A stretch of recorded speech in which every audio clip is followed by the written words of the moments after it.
Wash your hands thoroughly.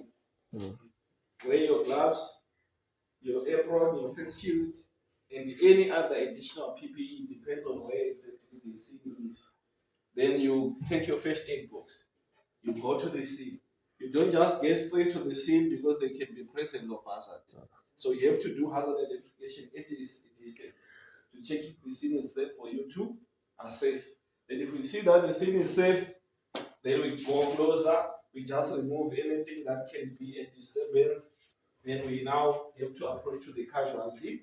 Then I start by tapping hello, hello to determine the level of consciousness. Hello, hello, I'm telling the first aider from Jericho. May I help you? Hello, can you hear me? Hello. So in this regard, she's not responding, isn't it? So if she's not responding, I'll call someone. Can someone call the ambulance for me, please? So when they are busy calling the ambulance, I'll be busy to further assessment. So the ambulance is on its way. So I start by head tilt and chin lift to open the airway, finger sweeping in the mouth to check if there are no foreign objects inside and the nose, so I can see there is nothing. So is to open. If let's say for example you want to put your finger, that's when you can do jaw thrust. So after sweeping in the mouth, the nose, head tilt and chin lift has been done. It means I have to check for breathing. So I have to look at the chest rise while I'm listening and feeling for the airflow. So there is nothing. I quickly check the pulse. There is nothing. So in this regard, that is CPR, isn't it? Combined. So I have to take my BVM, seal it, one slowly, two slowly, then my four fingers, heel of my palm, lock 1, 2, 3, 5, 6, 7, 8, 9, 10, 11, 12, 13, 14, 15, 16, 17, 18, 19.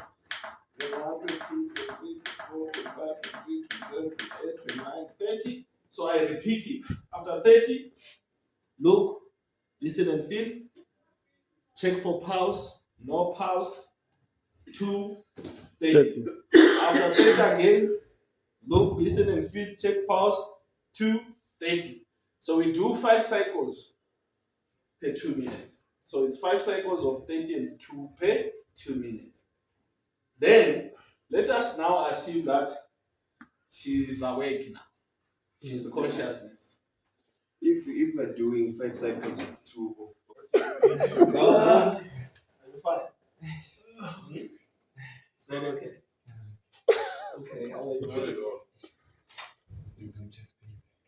This one? that's very Okay. Don't worry, I'll make sure that you'll be fine.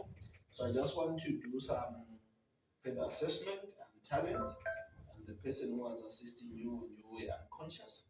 So I'm very glad that now you're awake and I hope you recover quickly. I will try my level best. Okay.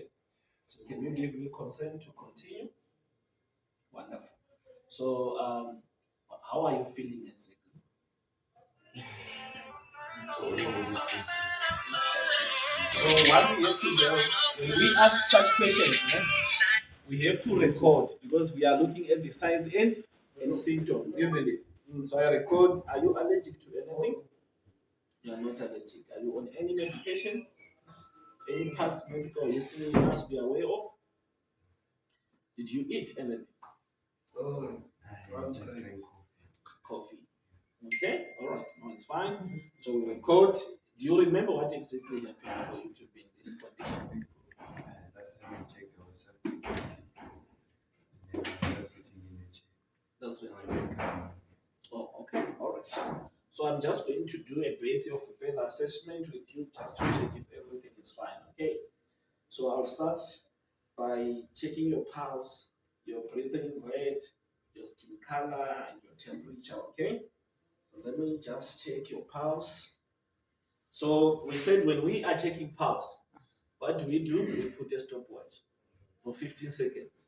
The number we get multiplied by 4. We record it as the pulse rate. Okay.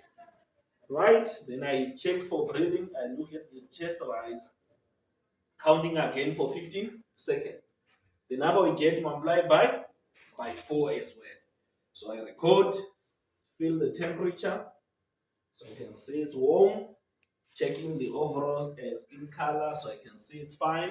So now I'm doing head to toe examination. I just want you to follow my instructions, okay? All right. So first of all, with your eyes only, you can follow my hand, okay? Any pain with your head and neck?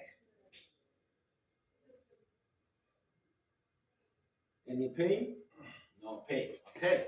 Any pain? Any pain? Okay. Can you lift this hand for me, please? Lift it. Do you feel any pain? Okay, squeeze. Harder. Harder. Any pain? Okay. Lift this one. Move it. Any pain? Squeeze. Harder. Harder. Any pain? Oh, there's a pain. Okay. So if he said there is a pain, it means that we need to minimize and immobilize to avoid movement of that head up until we have treatment. Okay. All right. Any pain? No pain. Okay. Can you lift this foot? Move it. Okay. Push. Other. Any pain? Okay. Lift it this one. Side to side. Okay. Any pain? No pain. Okay. So it means that in a real situation, we immobilize that party. But now, because I want to demonstrate all three recovery positions, you can allow me to move it. But remember, with the recovery position, we don't just do all of them three. So we said Haynes or Haynes recovery position is when we make the patient lie on his or her side.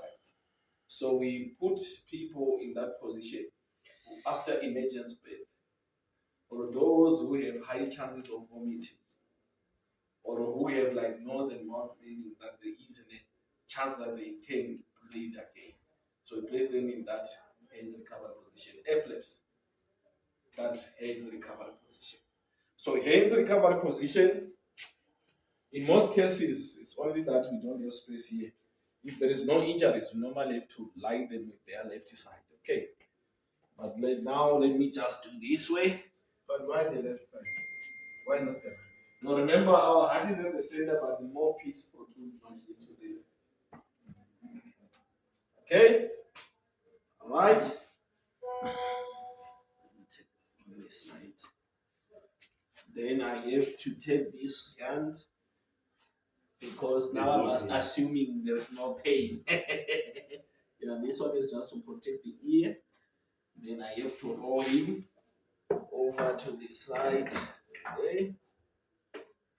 Then I make sure that the airway is open. I put even a pillow, something soft.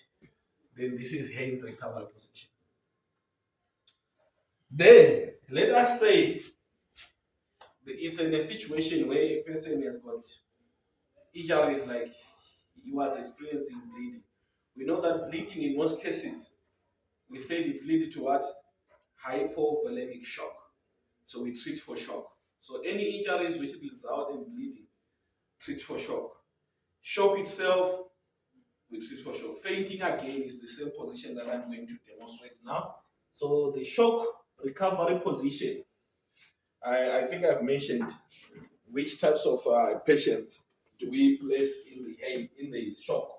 So shock recovery position, we have to lift both legs above the heart level.